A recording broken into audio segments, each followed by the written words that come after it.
অপবিশ্বাস সে যেমনই হোক না কেন আমি তাকে ভালোবাসবো।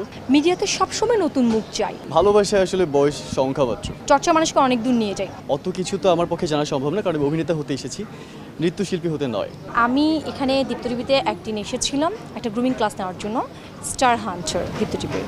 তো ওই স্টার হান্টার গ্রুমিং ক্লাস নিতে এসে আমার যেটা মনে হচ্ছে ফার্স্ট ডেতে যে আমি এত এক্সপেক্ট করিনি যে ওরা এত ইজিলি ক্যাচ করতে পারবে কাটোয়া ক্লাসটা, বাট ওরা অনেক ট্রাই করেছিল, ওদের মধ্যে চেষ্টাটা ছিল যে ভালো করার এবং সামনে যাওয়ার, বিকজ ওরা অনেক মেধাবী ছিল এবং ওরা ওদের মেধাটা সর্বোচ্চ দেখিয়েছে সেদিন।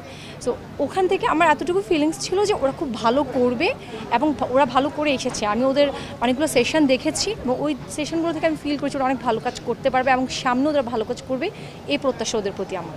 মিডিয়াতে সবসময় নতুন মুখ চাই। সো এই জিনিসটা যদি বলতে চাই তাহলে সবাই নতুন মুখটা এক্সপেক্ট করে।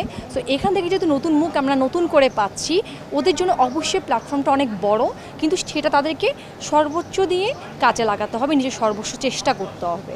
সো আশা করছি ওরা খুবই ভালো করবে এবং ওদের কাজের জায়গা যেহেতু আছে, ওরা যদি একটু কষ্ট করে, পরিশ্রমটা ঠিকভাবে থাকে, ওরা নিশ্চয়ই ভালো করতে পারবে। বিষয়টা একদমই এমন না, আমরা যে কোনো জিনিস চর্চায় থাকতে হয়। চর্চা মানুষকে অনেক দূর নিয়ে যায়। আমার মিডিয়া ইন্ডাস্ট্রিতে 9 বছরের ক্যারিয়ার।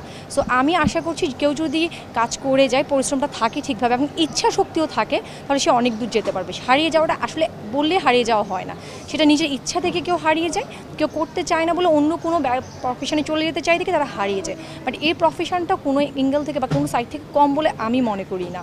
সো যদি চেষ্টা থাকে তারা সামনে অনেক দূর এগিয়ে যেতে পারবে। নায়িকার মন, নায়িকাও তো একজন মানুষ, সো প্রেমে পড়লে এমনিই করে যাবে।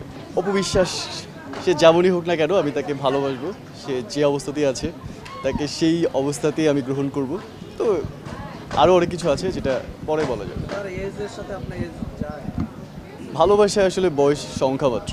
আচ্ছা, এখান থেকে বের হয়ে আসলে আমার পরিকল্পনা হচ্ছে যে কোনো ভালো গল্পে কাজ করতে চাই, যেটা উল্লেখযোগ্য এবং মানুষ মনে রাখতে বাধ্য হবে। এবং আমার চরিত্রটা আসলে আমার ভেতর থেকে বাইরে গিয়ে আমি একটা অন্য চরিত্রে প্রবেশ করতে চাই, যাতে মানুষ মনে রাখতে বাধ্য হয় যে না, এই ছেলেটাকে মনে রাখার মতো। আমি নাচ বা ডান্স দিয়ে বিচারকদের মন জয় করেছি। অনেক ভালো পারি না, বাট চেষ্টা করছি আর কি। এইটা আমার জানার কথা না, কারণ প্রফেশনাল ডান্সার না, জাস্ট টুকিটাকি এখানে শেখার পরে, যেমন আস্তে আস্তে আমাদের ট্রেন করেছে, এরপরে আকাশ ভাই এসেছিলেন কোরিওগ্রাফার হিসেবে, তো যতটুকু শিখিয়েছে আমি চেষ্টা করেছি। অভিনয় নিয়ে প্রশ্ন করেন, অভিনয়ের প্রশ্ন উত্তর দিতে পারবো। নাচের অনেকগুলো ভাগ আছে, যেমন ভারতনাট্যম, কথক, সো অত কিছু তো আমার পক্ষে জানা সম্ভব না, কারণ আমি অভিনেতা হতে এসেছি, নৃত্যশিল্পী হতে নয়।